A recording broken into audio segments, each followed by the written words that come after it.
In a land where gold sparkled but hearts grew cold, where riches flowed like rivers but love dried up like desert streams, there lived a maiden whose beauty made the morning sun pause in wonder. Gather close, my children, as the flames dance between us and the darkness whispers our names. The night wind carries ancient secrets, and the stars lean down to listen as I speak. Tonight I will tell you a story that will shake your understanding of what makes a person truly wealthy, what makes a marriage truly blessed, what makes a heart truly rich. This is the tale of Arike, whose bride price was worth more than all the jewels and gold in the kingdom, though no precious metal changed hands. Listen well, for in this story lies wisdom that can save your heart from choosing glitter over gold, appearance over substance, wealth over worth. Let the fire warm your faces and the truth warm your souls. Arike was not just beautiful to look upon.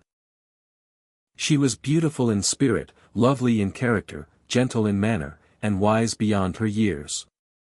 Every morning before the rooster crowed, she would wake to help her mother grind millet into flour and prepare food for the entire household. Her hands moved like dancing butterflies as she worked, never complaining, never showing tiredness. She treated servants like family members and shared her meals with beggars who came to their gate seeking kindness. When children cried, she sang them to sleep with lullabies that sounded like angels singing.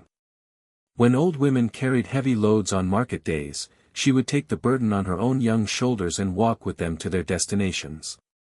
One dry season morning, when the harmattan wind carried dust and whispers across the savannah, news came that made the village tremble with excitement like leaves in a storm. Chief Fazala, the wealthiest man in 5 villages and owner of lands that stretched beyond the horizon, had heard of Arike's beauty and wanted her as his wife. This chief was a man of power and influence whose word was law in his domain. He owned 1,000 cattle that grazed on endless grasslands, fields of yams and millet that fed entire communities, and a compound so large that visitors got lost trying to find the main house among the many buildings. His granaries bulged with grain, his treasury overflowed with gold, and his name was known and feared throughout the region. His first wife had died in childbirth 3 seasons ago, leaving him lonely despite his wealth and power. When he saw Arike at the central market one fateful morning, buying vegetables with her mother and greeting everyone with gentle smiles, he decided immediately that no amount of money was too much to make her his bride. The village began buzzing like disturbed bees in a honey tree, with every tongue wagging and every ear listening for more details. Chief Fazala dismounted his horse with the confidence and grace of a man who had never been refused anything in his entire life, whose wishes had always become reality with the snap of his fingers. He walked with measured steps to where Baba Lacy sat under the shade of his compound's great mango tree, surrounded by village elders whose gray heads nodded with the weight of accumulated wisdom. The silence that fell over the crowd was so complete that even the birds seemed to stop singing to listen. "Great Father," the chief said, his voice carrying across the crowd like thunder rolling across the plains, "I come before you and these respected elders to ask for the hand of your precious daughter Arike in marriage. Behold what I bring as a bride price for this flower among women." He gestured toward the magnificent display behind him. 50 of my finest cattle, 20 bags of pure gold dust, ivory tusks worth a king's ransom, enough coral beads to adorn a queen, and enough cowrie shells to buy half this village and the next one too. Your daughter will live like royalty in my compound, with servants to attend her every need. She will never know hunger or want, never touch a cooking pot or feel the sun's heat on her back while working in the fields. Accept my generous offer, and your family will be wealthy for 10 generations to come. The crowd held its collective breath, waiting for what seemed like the inevitable acceptance. Chief Fasala's face underwent a transformation that was visible to all who watched, hardening like clay left too long in the fire, his eyes growing cold as river stones in the dry season. He was not accustomed to being questioned by anyone, especially by someone he considered inferior in wealth and status, someone who should feel honored by his very presence. His voice, when he spoke again, had lost all its earlier warmth and respect, becoming sharp as a blade and cold as a harmattan wind. "Old man," he said, the words dripping with barely concealed irritation and growing anger, "love is a luxury that only poor people can afford to chase, a foolish dream for those who have nothing else to occupy their minds. I offer your daughter security that will last her lifetime, status that will make her the envy of women in 7 villages, and wealth that will ensure her children and grandchildren never know want or poverty. What more could any sensible woman possibly desire or need? The crowd murmured at this response like wind rustling through leaves, some nodding in agreement and thinking that surely wealth was indeed enough to guarantee happiness. But others, especially the older women who had lived long enough to understand the difference between a full belly and a full heart, frowned deeply at the chief's words and shook their heads with disappointment. As Chief Fazala rode away in visible anger, his horse's hooves striking the ground like thunder, promising to return in 3 days for his answer and expecting complete submission to his will, another figure approached Baba Lacy's compound from the opposite direction. This was Taiwo, a young farmer from the poorest section of the village, where houses were small and roofs were patched, where families worked hard just to eat enough each day. He owned no cattle to call his own, no gold hidden in secret places, no servants to do his bidding. His compound was tiny compared to the chief's mansion, his clothes were carefully patched and mended by his own mother's hands, and his palms were rough and hardened from years of working the soil under the burning sun. But his eyes were clear as morning water and kind as a mother's touch, and his smile could light up even the darkest room like sunrise breaking through clouds. The village people who had been dazzled by the chief's wealth began to laugh and point when they saw Taiwo approaching with his humble appearance. "Look at this foolishness," they whispered among themselves with cruel amusement. "The poor boy actually thinks he can compete with a great chief for the hand of the most beautiful maiden in the village." But Taiwo walked forward with quiet dignity that commanded respect, carrying only a small woven basket that contained his life's most precious possessions. Taiwo approached Baba Lacy and knelt before the wise father with humility so genuine that it touched even the hearts of those who had been mocking him moments before. His voice, when he spoke, was soft but clear, carrying sincerity that cut through all pretense and reached directly to the soul. "Great Father," he said, looking up with eyes that shone with honest emotion, "I have come to ask for your daughter's hand in marriage, knowing full well that I am not worthy of such a treasure. I know I cannot offer cattle that are low in green pastures or gold that gleams in the sunlight. I have no ivory tusks from mighty elephants, no coral beads from distant oceans, no cowrie shells from ancient trade routes. But I bring something else, something that comes from deep within my heart and soul." He opened his small woven basket with reverent hands and pulled out 3 simple items that seemed almost laughable compared to the chief's magnificent display. "These yam seeds I saved from my best harvest represent my solemn promise to work hard every day of my life and provide for your daughter through my own sweat and honest toil. This calabash I carved with my own hands during long evening hours represents my promise to share everything I have with her, even if it is only water from the village well. This wooden comb I made during many sleepless nights represents my promise to care for her gently and treat her with tenderness and respect every single day of our lives together." The crowd fell silent as they listened to his words, some touched despite themselves by his obvious sincerity. Baba Lacy looked carefully at both suitors' offerings spread before him, the chief's mountain of glittering wealth that could buy kingdoms and the farmer's handful of simple gifts that spoke of love and devotion. Instead of making his decision immediately as everyone expected, he announced something that shocked the entire village and left mouths hanging open in surprise: "I will test both suitors to see what kind of husbands they will truly be when the excitement fades and real life begins." Actions speak louder than words, and character shows itself in times of trial.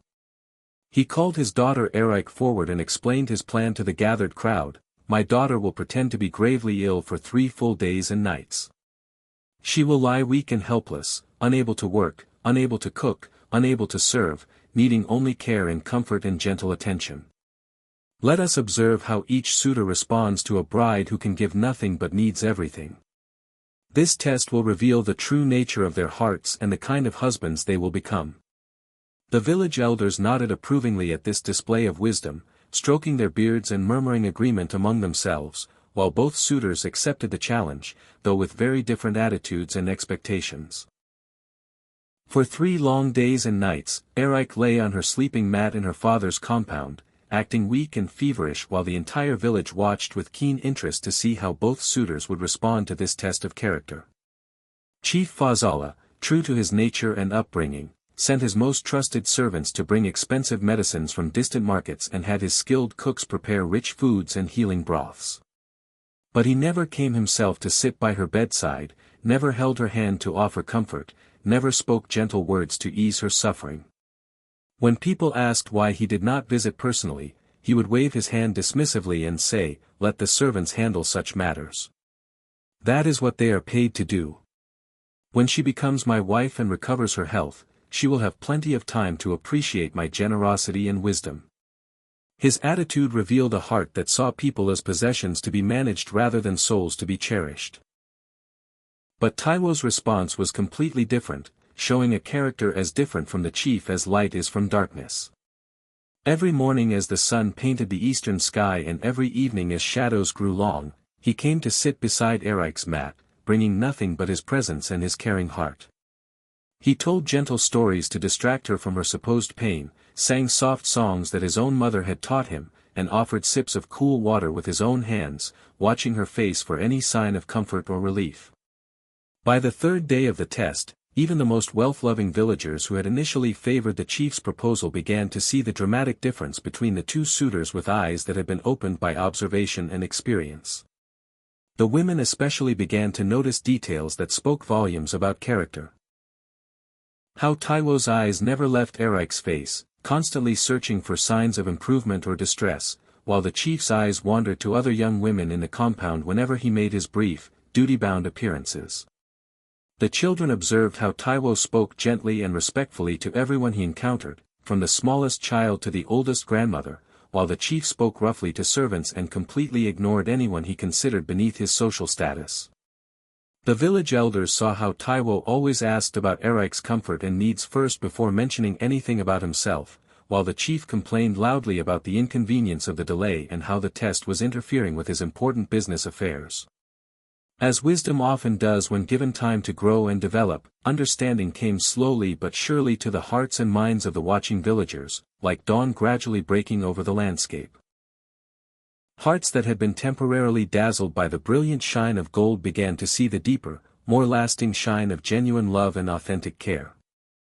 Eyes that had been blinded by the glitter of wealth began to recognize the true treasure of a devoted heart. On the morning of the fourth day, when the test period had ended and anticipation filled the air like the tension before a thunderstorm, Baba lazicled both suitors and the entire village to his compound to witness his final decision. The crowd gathered like iron filings drawn to a magnet, buzzing with excitement and speculation about which man would be chosen. Arike sat up on her mat, miraculously recovered from her pretended illness, her natural beauty shining even brighter than before, like a flower that blooms more brilliantly after refreshing rain. The morning sun seemed to spotlight the scene as Baba Lacy stood with the dignity of a king and the wisdom of ages accumulated through many seasons of watching human nature reveal itself. His voice, when he began to speak, carried the authority of absolute truth and the gentleness of a loving father. "Great Chief Fazala, your bride price is indeed magnificent beyond anything our eyes have ever beheld, your wealth beyond the measurement of ordinary minds. No one can question your success in accumulating the treasures of this world or your ability to provide material comfort. But I have learned through long years of life that riches can buy cattle, but they cannot buy peace in a woman's heart. Gold can purchase servants to do the work, but it cannot purchase joy that fills a home with laughter and contentment." Baba Lasithan turned his attention to Taiwo, whose heart was beating like festival drums with nervousness and hope, whose entire future hung in the balance of the next few words. The young farmer's hands trembled slightly, but his eyes remained steady and honest as they met the older man's gaze. "Young farmer," Baba Lacy continued, his voice growing warmer with each word, "your bride price appears small and insignificant to eyes that can only see the surface of things, to minds that measure value only in gold and cattle. But wise eyes that have learned to look deeper see a different kind of treasure entirely. You offer my daughter seeds that represent hope for the future and the promise of honest labor, a calabash that represents the willingness to share life's simple joys and daily blessings, and a comb that represents daily tenderness and gentle care that never grows old or loses its value. More importantly than these symbols, you have proven through your actions during these past 3 days that you will love her when she cannot work for your benefit, care for her when she cannot serve your needs, and value her presence when she can give you nothing in return but her trust and affection. The village held its collective breath as he continued with words that would be remembered for generations. Therefore, with the blessing of the ancestors and the witness of this entire community, I accept Taiwo's bride price and give him my daughter's hand in marriage.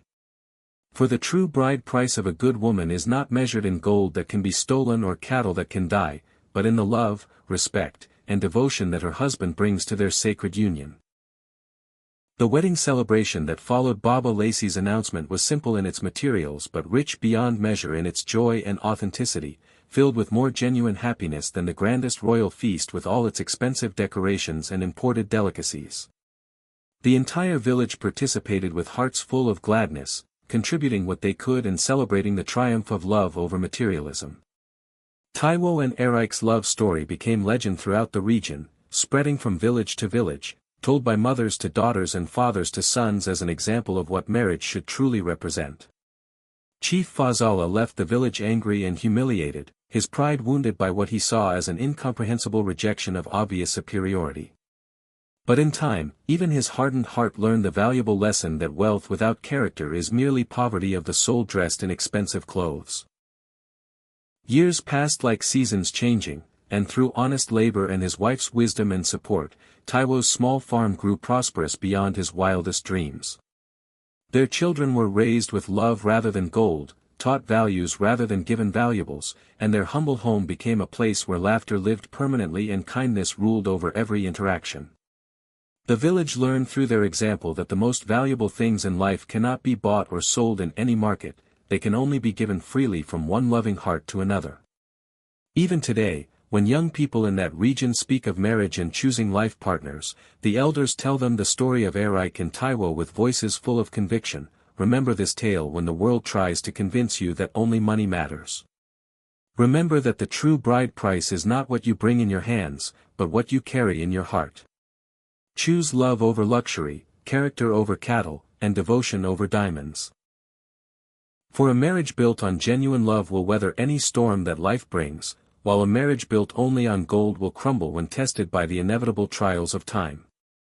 So ends our tale, my children, but its lesson lives on forever in the hearts of those wise enough to understand that in matters of the heart, the poorest man can be the richest husband, and the greatest wealth comes not from what you own, but from how deeply and truly you can love another human soul. Remember this story when the world tries to convince you that money is everything. True treasure lies not in vaults of gold, but in hearts full of love. If this story has touched your heart and reminded you of what truly matters in love and marriage, please like this video and share it with someone who needs to hear this message. Subscribe to our channel for more African folktales that carry ancient wisdom for modern hearts. Ring the bell so you never miss stories that can guide your steps and guard your heart. In a world that worships gold, be the one who chooses love. In a generation that chases riches, be the one who values relationships. Share this video and help others remember that the best things in life are not things at all, but the love we give and receive.